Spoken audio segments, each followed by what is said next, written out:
Hello and welcome to another edition of Your Bridge to Addiction Resources. My name is Jennifer Kalker and I'm your host for today's show. And with me today is Jamie. Jamie, can you introduce yourself and tell us a little bit about you? Yeah, so I'm Jamie Cappiello, like Jen said. I am a recent graduate of Alvernia University, the behavioral health program and the honors program there. And I did my internship, my second internship at the Council on Chemical Abuse.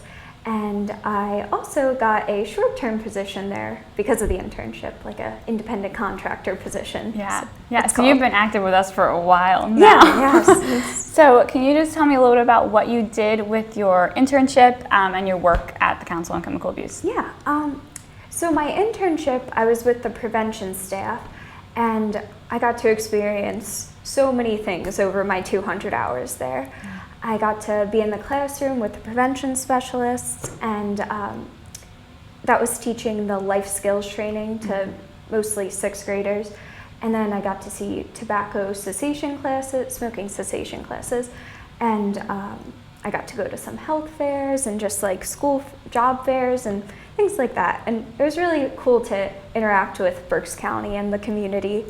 And you probably had the same reaction I did when I started working there, is not knowing all that we do until you're actually in the throes of it. Yeah, and there's a lot going on all the time. There is.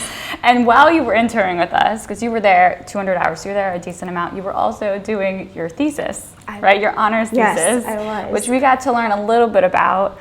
So can you tell our audience a little bit about what you studied and what you learned in that process? Yeah.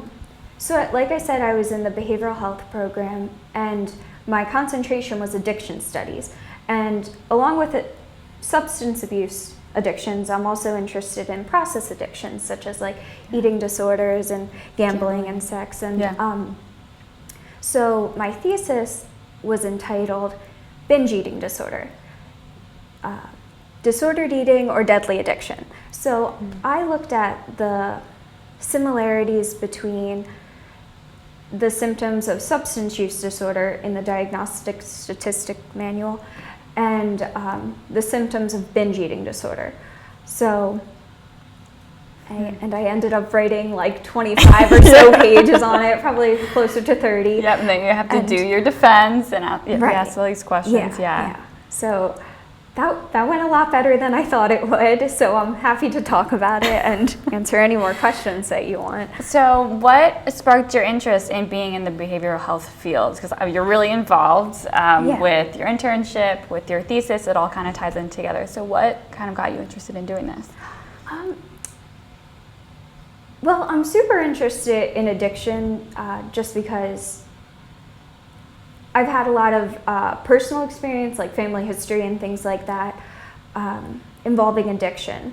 And I know it's just a huge epidemic in not only like the county, but the state, the country, probably even the world, unfortunately. And whenever I tell people what I graduated with, they're like, well, you'll never be out of a job. And I'm like, yeah, I know, but it's very unfortunate. I'd rather not have a job if it could mean people weren't suffering. Right. Yeah, and that seems to be, like for myself too, I came from high school where I had friends who I started to see getting into substance abuse and just not understanding why they were doing that and wanting to understand. And I think that's kind of where a lot of us come in, is we're questioning, why is this happening? How can we help?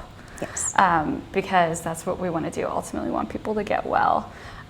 So what have you learned personally and or professionally while you've been doing your research, while you were interning? Just what have you learned about that? I've learned that some people just don't even realize how dangerous and harmful drugs and substances and behaviors that lead to drug abuse can be. They just don't even realize what they're getting themselves into. So through the prevention team and staff at COCA,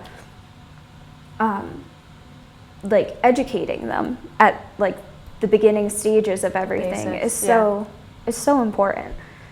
So I just learned the value of prevention. Yeah, and did that tie in at all with your thesis? Because you wrote mainly about the comparisons, right, of what they're like. So I'm just going back to that. Can you just tell us a little bit more about like what that looked like? Yeah, so with substance abuse, there are 11 symptoms of that, and they're broken down into 4 categories. They are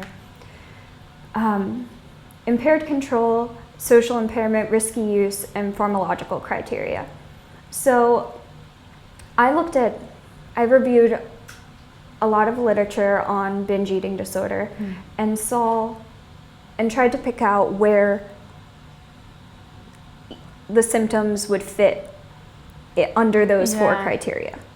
So I didn't really get into the prevention aspect or anything like at all, because it was more just the analysis of what it looks like. Because looking at prevention without human subjects is difficult. A little tricky. Yeah. Well, it sounds like you've learned a lot through this process. So is there anything else that you've learned through this, or something else that you want to share just about your passion for this field, and something maybe that people don't know about working in the addiction field? Well, through the independent contractor position that I got at the council, it was a 7-lesson curriculum for 4th graders throughout Reading, and it was teaching them to be like too good for violence. That was the name of the curriculum. Yeah, and that's something new that we did this year. I think. It was a pilot program. It was awesome. But that really just helped me to be comfortable speaking in front of people, and just being comfortable with the fact that I do know things, and that people are willing to listen and willing to learn. And it just felt so good to be able to like pass that on to other people.